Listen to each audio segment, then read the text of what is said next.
मेरे पूरे जिस्म पर एलर्जी हो गई। डॉक्टर ने एक दवाई दी थी जिसे पूरे जिस्म पर लगानी थी। शाम होते ही ससुर अपना मोबाइल मेरे कमरे में चार्जिंग पर लगा जाते और अगले दिन छत पर बैठकर घंटों मोबाइल पर कुछ देखते रहते। ससुर की हरकतें भी अजीब हो गई थी। एक रात जैसे ही ससुर मोबाइल चार्जिंग पर लगा कर गए तो मैं शर्म से पानी पानी हो गई। मोबाइल में तो मेरे जिस्म पर एलर्जी हो गई थी। डॉक्टर ने मुझे जिस्म पर लगाने के लिए दवाई दी थी जिसे पूरे जिस्म पर लगाना था।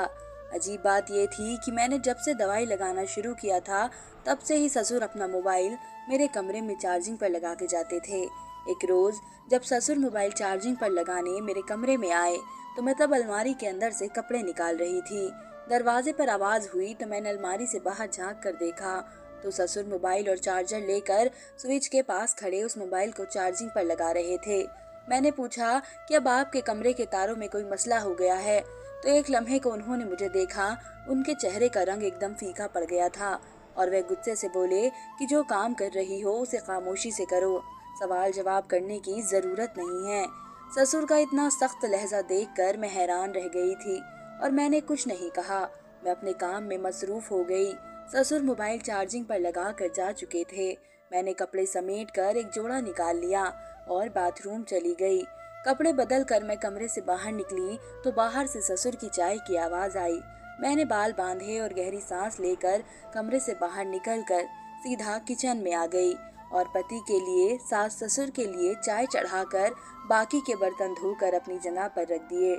ससुर का चंद लम्हे पहले वाला रवैया अंदर ही अंदर मुझे तकलीफ भी दे रहा था, लेकिन मैं चुप करके वही खड़ी होकर चाय बनाती रही और फिर चाय कपों में डालकर बाहर लॉन में ही ले आई। चाय सबको देकर मैं भी वही कुर्सी पर बैठ गई थी, लेकिन चंद लम्हों बाद ही मुझे हैरत का झटका लगा। वाह बेटा, चाय तो बहुत खूब बनाई है तुमने, मजा आ गया। भाई बच्चे के हाथ में खूब जायका है। ससुर की इस तारीफ पर हैरान थी, क्योंकि अभी चंद लम्हे पहले तो वह मुझे इतना सुना रहे थे और अब अचानक इतनी तारीफ। मुझे ये बात थोड़ी अजीब महसूस हुई थी, लेकिन मैं मुस्कुरा दी और खुद भी चाय पीना शुरू कर दिया। चाय से फारिग होकर सब अपने अपने कमरों में सोने के लिए चले गए। मैं भी कुर्सियां एक तरफ रखती कमरे में आई और सोफे पर बैठ गई, क्योंकि एलर्जी की तकलीफ की वजह से मेरे लिए सोना बहुत मुश्किल हो गया था। सोफे पर बैठे बैठे मैंने ससुर का मोबाइल चार्जिंग पर लगा देखा तो सोचने लगी। सारी बातें ससुर के रवैये से जुड़ गई थी। ससुर के बदलते अंदाज कहीं ना कहीं मुझे शक में बदलने लगे थे।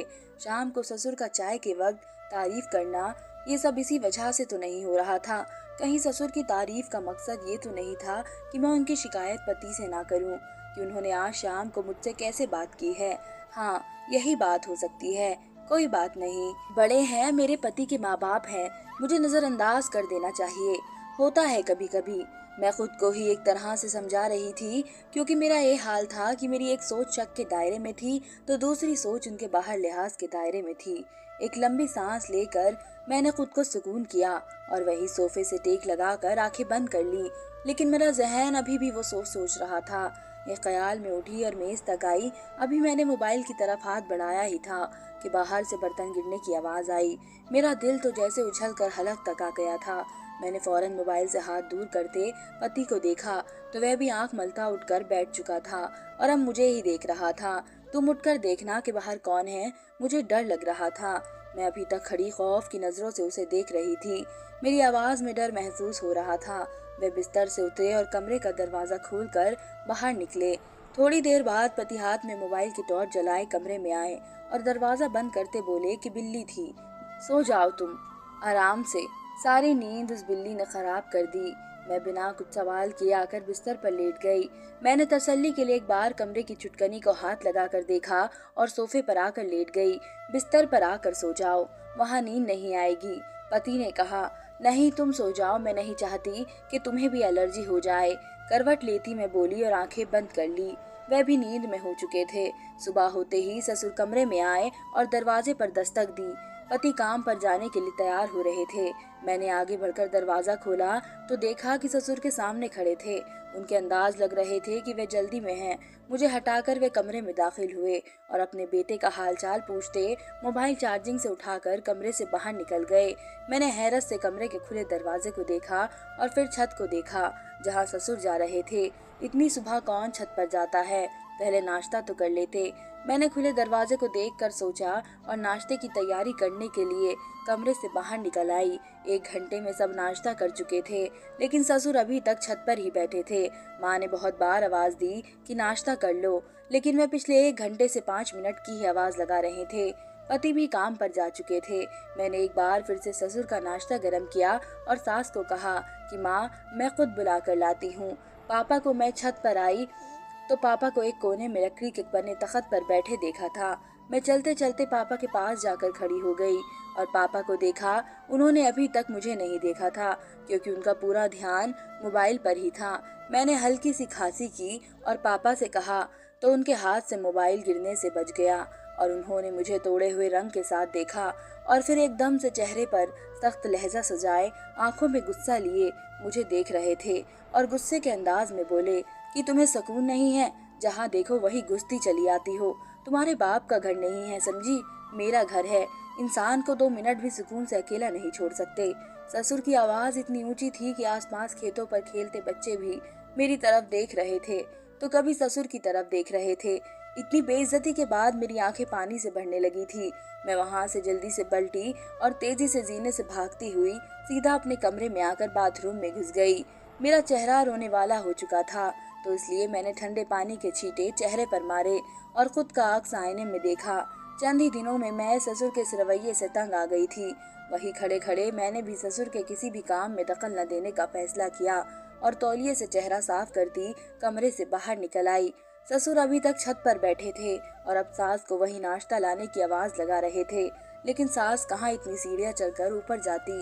इसलिए मैंने कहा कि माँ, मैं दे आती हूँ, लेकिन माँ ने कहा कि मैं खुद चली जाती हूँ। उनका मिजाज आज कुछ ठीक नहीं लग रहा है, कहीं तुझे कुछ सुना ना दे। माँ ने बात तो ठीक कही थी, मुझ में अभी इतनी हिम्मत नहीं थी कि मैं ससुर की कड़वी बातें सुनती। लोगों के घरों में सास होती है जो बहुओं को ताने मारती है और गुस्सा करती है, लेकिन यहाँ तो ससुर ही बिगड़े हुए थे। खैर, मैं ऐसी बातें सोचकर वक्त जाया नहीं कर सकती थी, इसलिए हर ख्याल को जहन से निकाल दिया और काम में जुट गई। थोड़ी देर बाद सास नीचे आई और खामोशी से पलंग पर बैठ गई। मैंने झाड़ू लगाते हुए सास को देखा तो वह थोड़ी सी मुस्कुरा कर उठी। सास जब भी मुझे देखकर मुस्कुराती थी तो मुझे लगता था कि वे कोई गहरी बात है जो मुझसे छुपा कर बैठी है। मैंने भी मुस्कुरा कर सास को देखा और फिर से अपने काम में मसरूफ हो गई। आज तो काम खत्म होने का नाम ही नहीं ले रहा था। घर की सफाई के बाद मैंने मशीन लगाई और सारे कपड़े धोकर एक टब में डालकर छत की तरफ आई, लेकिन मेरे कदम वहीं थम से गए थे क्योंकि ससुर अभी तक छत पर बैठे थे। अगर फिर से मुझे छत पर देख लिया तो गुस्सा करेंगे। मैंने टब वही सीढ़ियों के पास रख दिया। इतने में दरवाजे पर दस्तक हुई तो मैंने दरवाजा खोला तो सामने थका हारा पति खड़ा था। बैग पति से लेकर मैंने कहा, मुंह हाथ धो लीजिए, और उनके पीछे पीछे ही अंदर चली आई। ये कपड़े यहाँ क्यों पड़े हैं? इसमें वजन बहुत है, मुझसे छत पर ले जाया नहीं गए, इसलिए यही पड़े हैं, मैंने तसल्ली में जवाब दिया। तो पति ने कहा, मैं कपड़े बदल कर आता हूँ और फिर तुम और मैं दोनों चलते हैं, कपड़े डाल कर आते हैं। मैं सास के पास बैठकर पति का इंतजार करने लग गई। चंद मिनटों में वे कपड़े बदल कर बाहर आए और टब उठाकर मुझे कहा, चलो। अरे बेटा, पहले कुछ खा ले, फिर डाल देना कपड़े, मम्मी ने उन्हें रोकते हुए कहा था, लेकिन वे इनकार करते टब पकड़े ऊपर जा चुके थे। मैं भी उनके पीछे पीछे सीढ़ियों पर चढ़ती ऊपर आई तो वे सामने ससुर को देखकर चौंक गए। शाम के बजाय अब रात का अंधेरा छाने लगा था, लेकिन ऊपर वाला जाने ससुर छत पर सुबह से बैठे क्या देख रहे थे कि नीचे उतरने का नाम ही नहीं ले रहे थे। वो टब जमीन पर रखते हुए ससुर के पास गए और वहीं बैठ गए। मेरे पति ने ससुर के घुटने पर हाथ रखकर पुकारा तो ससुर ने चौंक कर उन्हें देखा और फिर दाएं बाएं गर्दन मोड़ने लगे। अपने चारों तरफ देखा और बोले, अरे रात हो गई, पता ही नहीं चला। ससुर ने हैरान लहजे में कहा तो मैंने और पति ने हैरानी नजरों से ससुर को देखा। आप सुबह से यहाँ बैठे हैं? अरे नहीं नहीं, थोड़ी देर पहले ही आया था। मैं क्या इतना बेवकूफ हूँ कि इतनी गर्मी में छत पर बैठा रहूंगा? चलो नीचे चलकर खाना खाते हैं, ससुर ने उठते हुए कहा और जेब में मोबाइल डाल दिया।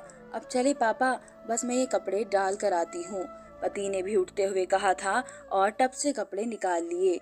ससुर दरवाजे तक गए, लेकिन फिर मुड़कर मुझे बोले कि बिटिया, दवा लगा रही हो ना ठीक से? जी पापा, लगा रही हूँ, मैंने हिचकिचाते हुए बोला और पति को देखा जो अपने बाप की इतनी फिक्रमंदी पर खुश हुआ था, जबकि मैं तो हैरान थी। जो ससुर का पल पल बदलता अंदाज मुझे परेशान करने लगा था, वह बेटे के सामने कुछ और कहते और वैसे इतने गुस्सा करते हैं। मैं 10 मिनट में कपड़े डालकर नीचे आई तो सास ससुर मेज पर बैठे खाना सामने रखे हमारा इंतजार कर रहे थे। मम्मी, मैं आ रही थी, आपने क्यों लगाया खाना? मैं लगा लेती। कुर्सी पर बैठते हुए मैं बोली तो माँ ने सर हिलाया और बोली कि कोई बात नहीं, सुबह से काम ही कर रही हो तुम। खाने के बाद मैं काम खत्म करके कमरे में आई तो ससुर भी कमरे में दाखिल हुए और मोबाइल चार्जिंग पर लगाने लग गए। मैंने खामोश नजरों से ससुर को देखा और कपड़े निकालने लग गई। जब ससुर कमरे से बाहर गए तो मैं कपड़े लेती बाथरूम में चली गई। जब कपड़े बदल कर बाहर निकली तो ससुर के मोबाइल पर बेल बज रही थी। मैंने 1-2 बार बेल नजरअंदाज किया कि शायद ससुर खुद आ जाए, लेकिन ससुर नहीं आए। मैंने दरवाजे के पास खड़े होकर ससुर को आवाज दी तो सास बोली कि बाथरूम में है। मैंने वही खड़े खड़े कहा कि मम्मी पापा की कॉल आ रही है, उन्हें कहें कि आकर देख ले। मेरा इतना कहना था कि ससुर घर के किस कोने से इतनी तेजी से निकले और मेरे कमरे में दाखिल हुए। ससुर का अंधेधुन कमरे में दाखिल होने की वजह से मैं उनके साथ गिरने से बच गई, क्योंकि जितनी तेजी से ससुर कमरे में दाखिल हुए थे मैं वही दरवाजे से चिपकी थी। अंदर आते ही ससुर ने मोबाइल पर आने वाली कॉल अटेंड की और मोबाइल कान से लगाकर मुझे घूर कर देखा। ससुर की घूर कर देखने पर मैं कमरे से बाहर निकल आई और लॉन में पड़ी कुर्सी पर बैठ गई। अंदर कमरे से ससुर की सरगोशियों की आवाजें आ रही थी। 10 मिनट बाद ससुर कमरे से बाहर निकलते तो मैं उठकर कमरे में चली गई, लेकिन लाख कोशिश के बावजूद एक बार फिर से मैंने ससुर की अजीब हरकतों के बारे में सोचना शुरू कर दिया। मैंने एक नजर मोबाइल पर डाली और सोफे पर आकर लेट गई। पापा सारा दिन रात मोबाइल पर क्या देखते रहते थे? आखिर पापा अपने मोबाइल को इस कमरे में चार्जिंग पर क्यों लगा कर जाते हैं? और पापा का ये पल पल बदलता अंदाज भी मुझे परेशान कर रहा था। मैंने इसे जहन से निकालना चाहा था, लेकिन ये सोच मेरे दिमाग से निकल ही नहीं रही थी। सोच सोच कर मेरा दिमाग थकने लगा था। अगली रोज ससुर सुबह ही कमरे में आए और मोबाइल चार्जिंग से निकाल कर छत पर ले गए। मम्मी ने पलंग पर बैठे बैठे ही पहले नाश्ता करने को कहा, लेकिन पापा 5 मिनट को कहकर छत पर जा चुके थे। पति ने भी कई बार ससुर को आवाज दी, लेकिन ससुर ने यही कहा कि तुम खा कर चले जाओ, मैं खा लूंगा आकर। लेकिन अब तो पति को भी 1 घंटा हो चुका था, लेकिन ससुर अभी तक नीचे नहीं आए थे। थोड़ी ही देर में ससुर ने सीढ़ियों पर खड़े खड़े सास को कहा कि वह उनका नाश्ता उन्हें ऊपर ही दे जाए। मुझे लगा था कि ससुर का दिमाग सारा दिन धूप में बैठने की वजह से खराब हो गया है, जो इतनी तेज सूरत के पास बैठकर नाश्ता करना चाह रहे हैं। ससुर का हुक्म सुनकर सास ने मेरी तरफ देखा और गहरी सांस लेकर मुझे नाश्ते की ट्रे पकड़ने को कहा। मैंने ट्रे पकड़ ली तो सास ट्रे लेती घुटनों को थामे जीने ने चढ़कर ऊपर चली गई। आज भी सारा दिन ससुर छत पर ही बैठे रहे थे। कभी कभी मोबाइल में से अजीब सी आवाजें आती थी और फिर बंद हो जाती थी। 1-2 बार मैंने छत पर जाने की भी कोशिश की थी, लेकिन फिर ससुर के गुस्से का सोच कर ही मैं वापस नीचे आ जाती थी। रात को खाने के बाद जब ससुर वापस कमरे में फोन चार्जिंग पर लगाने आते तो मैंने हिम्मत करके कहा कि पापा, कल इनकी छुट्टी है, अगर आप कहें तो आपके कमरे का बोर्ड ठीक करवा दूं। मेरा इतना कहना था कि पापा ने मुझे खा जाने वाली नजरों से देखा और मेरे पति को आवाज दी जो अपनी माँ के पास बैठे थे। बाप की बुलंद और सख्त आवाज सुनकर वे भागे भागे आए और मुझे देखा। ये देख, तेरी बीवी मुझे क्या कह रही है। मैंने पति को देखकर नहीं में सिर हिलाया और फिर ससुर को देखा। वे चेहरे पर सख्त गुस्सा लिए बेटे को ही देख रहे थे। ये देख, मुझे कहती है ये मेरा घर है, मैं जो चाहूंगा वही होगा। मुझे कहती है बार बार मोबाइल चार्जिंग पर मत लगाया करो, बिल ज्यादा आता है। ससुर के इल्जाम सुनकर तो मेरा सर घूम कर रह गया था। नहीं, मैंने ऐसा कुछ नहीं कहा, मैं सच कह रही हूँ। तो क्या मेरा बाप झूठ बोल रहा है? नाफरमानी करती हो मेरे माँ बाप की? पति गुस्से में मेरा हाथ पकड़ कर बोले। मेरा सर चकरा कर रह गया।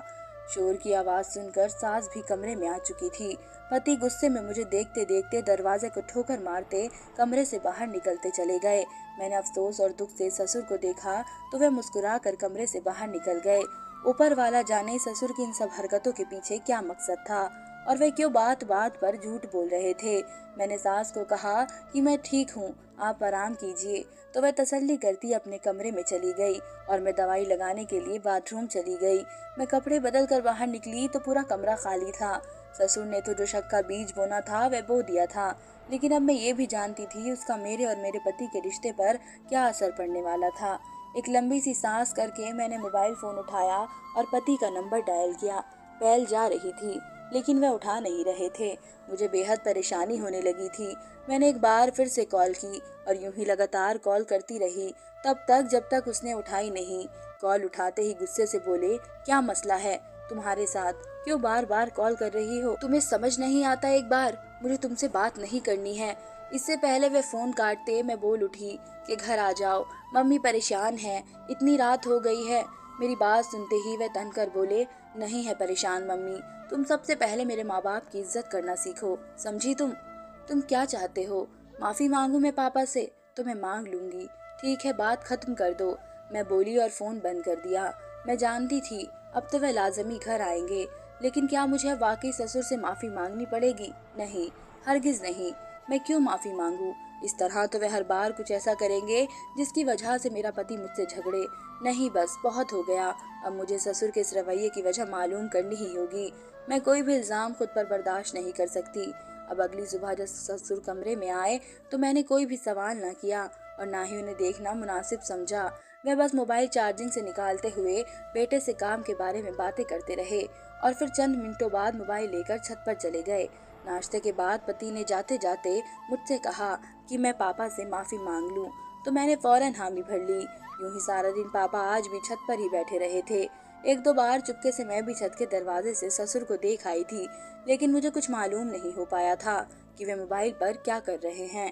इस इतनी धूप में मुझे ससुर के चेहरे पर एक चमक सी नजर आई थी, जिसे देखकर मैं चौंक सी गई थी। दबे पाँव में चलती नीचे आई और दोबारा से काम में मसरूफ हो गई। शाम को जब पति घर आए तो उसका सबसे पहले सवाल माफी का ही था और मैंने खाने के बाद पर टाल दिया और खाने लगाने की तैयारी करने लगी। थोड़ी ही देर में सब मेज पर आ चुके थे। खाना खाने से फारिग होकर मैंने चाय बनाई और सबके साथ ही बैठ गई। चाय पीते पीते मैंने 2 बार ही जाहिर किया कि मुझे एलर्जी की वजह से बैठना मुश्किल हो रहा है। साथ ही मैंने ससुर का चेहरा देखा जो अब मुझे ही देख रहे थे। तुमने दवा सही से लगाई भी है या नहीं? वही हुआ जिसका मुझे इंतजार था। ससुर बेचैनी से दवाई को पूछ रहे थे। मैंने ड्रामा करने के अंदाज में कहा कि जी पापा, लगाई थी, अभी जाकर फिर लगाती हूँ। मेरे कहने की देर थी कि ससुर ने मुझे चाय भी पूरी नहीं पीने दी और कमरे में भेज दिया। कमरे में आने के थोड़ी देर बाद ही ससुर भी मोबाइल लेकर कमरे में आए और चार्जिंग लगाकर चले गए। मैंने कपड़े बदल लिए और दवा लगाई, बगैर ही बाहर आ गई और एक नज़र कमरे से बाहर देखा। सास ससुर की और पति की आवाज़ें कमरे में से आ रही थी। मैं तेजी से मोबाइल की ओर बढ़ी और मोबाइल खोल कर देखा। जैसे ही मैंने मोबाइल खोल कर देखा तो मैं शर्म से पानी पानी हो गई। अंदर ही अंदर गुस्से का एक लावा उठा था। मैंने मोबाइल चार्जिंग से निकाला और गुस्से से कांपती हुई ससुर के कमरे में दाखिल हुई। यूं अचानक दरवाजा खुलने की वजह से सबने मेरी तरफ हैरानी से देखा था, लेकिन सबसे ज्यादा जिसे हैरत का झटका लगा था वह ससुर थे, क्योंकि उसने मेरे हाथ में अपना मोबाइल देख लिया था। बिस्तर से उतरकर वह सख्त अंदाज में बोले कि मेरा मोबाइल तुम्हारे हाथ में क्या कर रहा है? शुक्र है पापा कि ये अभी तक मेरे हाथ में है, वरना अभी तक मैं इसे तोड़ चुकी होती। मैं इतनी जोर से चीखी थी कि सास और पति हक्का बक्का मुझे देख रहे थे। क्या मतलब है तुम्हारा? क्यों तोड़ना है तुम्हें मेरा मोबाइल? ससुर हकलाते हुए बोले। ऐसा क्या देख लिया? तो मैं बोली, अच्छा वाकई, तो क्या दिखा दूं कि आपने कितनी घटिया काम किया है? आपने अपने ही बेटे की बीवी के साथ, शर्म नहीं आई आपको ये सब करते हुए? बकवास बंद करो अपनी, तुम फिर से बदतमीजी से बात कर रही हो। अब की बार पति भी गुस्से से बोले थे। मैं बकवास बंद करूं तो फिर इन्हें कौन रोकेगा? ये देखिए अपने बाप का काम। आप कहते हैं मैं गलत हूँ, तो बताएं मुझे क्या ठीक है? मैं चुपचाप मान लूंगी। वीडियो का फोल्डर खोलकर मैंने पति के सामने किया तो ससुर ने मोबाइल छीनने की कोशिश की, लेकिन पति उससे पहले ही मोबाइल ससुर के छीनने से दूर कर चुके थे। जैसे जैसे वे वीडियो चलाते जा रहे थे ससुर की हालत खराब होती जा रही थी। गुस्से से उन्होंने मोबाइल जोर से दीवार पर मारा और एक नजर अपने बाप पर डालकर बोले, पापा क्या है ये सब? बीवी है ये मेरी और आपकी बहू, बल्कि एक बाप का रिश्ता है इसका आपसे। मेरे पति की आवाज इतनी ऊंची और इतनी तेज थी कि ससुर कांप गए थे। बेटा मुझे माफ कर दे, खुदा के लिए मुझे माफ कर दे, मुझसे गलती हो गई। एकदम से ससुर दारों कतार रोने लगे थे और अपने बेटे के सामने हाथ जोड़ दिए थे। बेटा, मैं अंधा हो गया था, मुझे माफ कर दे, मुझसे भूल हो गई। मैंने ये सब अपनी बहन की बेटी लाने की खातिर किया। मैं पहले दिन से ही चाहता था कि तेरी फूफो की बेटी को मैं तेरे लिए ब्याह कर ले आऊं, लेकिन तेरी माँ ने जबरदस्ती तेरी शादी अपनी बहन की बेटी से कर दी ताकि उसका भरम कायम रहे। मुझे ये लड़की शुरू दिन से ही नहीं पसंद थी। मैं चाहता था कि वे आए और तेरी फर्माबरदारी करे। ये पढ़ी लिखी थी, तुझे हमसे दूर कर देती। इसलिए मैं चाहता था कि जिसने 2 क्लास पढ़ी है वे आए, ताकि वे दबकर भी रहेगी और तुझे हमसे दूर भी ना करे। इस तरह से मेरी बहन का अरमान भी रह जाता था। लेकिन तेरी माँ भी बहुत जिद्दी थी और उन्होंने मेरी बात नहीं मानी थी और इसे ब्याह कर ले आई थी। और मैंने भी सोच लिया था कि इसको किसी भी हाल में यहाँ नहीं रहने दूंगा। बस इसलिए ही मैंने इसकी कमजोरी का फायदा उठाया और बाकी फलों के साथ उसे एक फल खिला दिया, जिसकी वजह से इसके पूरे जिस्म पर एलर्जी हो गई थी। फिर मैं उसे इसी डॉक्टर के पास लेकर गया जो मेरा दोस्त था, जिसकी मदद से मैंने दवा की ऐसी जड़ी बूटियां मिला दी थी जो इसके जिस्म में जाए और इसे बांझ कर दे, ताकि तुम उसे तलाक दे दो और मेरी बहन की बेटी से शादी कर सको। बेटा, मुझे माफ कर दो, गलती हो गई मुझसे, बहुत ही शर्मिंदा हूँ। और बेटी, तुम भी मुझे माफ कर दो। मैं वो मोबाइल में वो जड़ी बूटियां देखता था जिसे तुम्हें दवाई में मिला कर देनी होती थी, और मैं डर गया था कि उम्र के इस हिस्से में आकर अगर मुझे तेरी माँ छोड़ गई तो मेरा क्या होगा। इसलिए मैं वो वीडियो ऊपर जाकर देखता था और बदनामी अलग हो जाएगी। लेकिन मेरे पति ने माफ तो नहीं किया था और उनसे बस बोलना भी छोड़ दिया था। अब इसमें साल गुजर जाने के बाद भी मेरी कोई औलाद नहीं है, क्योंकि कहीं ना कहीं जड़ी बूटियों में असर दिख गया था और ससुर पछतावे के साथ कुछ नहीं कर सकते थे, जिसने अपनी बेटे की खुशियां भेंट चढ़ा दी थी। पति का प्यार उस वाक्य के बाद से कम होने की बजाय बढ़ गया था और उसने मुझे माफी भी मांगी थी। उसने मेरा यकीन नहीं किया था, लेकिन आप सब सही थे। लेकिन फिर भी कहीं ना कहीं हमारे दिल में आज औलाद न होने का दुख जरूर था। महज रिश्ते बनाए रखने की वजह से औलाद की खुशियां नजरअंदाज करके इस पर अपनी मर्जी करना ठीक है। अपने ख्याल में ससुर ने जो किया बहुत गलत किया। धन्यवाद दोस्तों। उम्मीद करती हूँ आप सबको मेरी ये कहानी पसंद आएगी।